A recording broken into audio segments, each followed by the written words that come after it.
the oil. I may drain this Castrol GTX oil out and use, I forget the name of it at this point, but it's the one that Paul with the turbo Regal that does the wheel stands.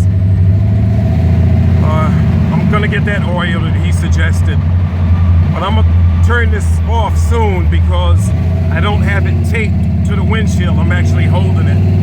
So a few more moments, I'm gonna end this video.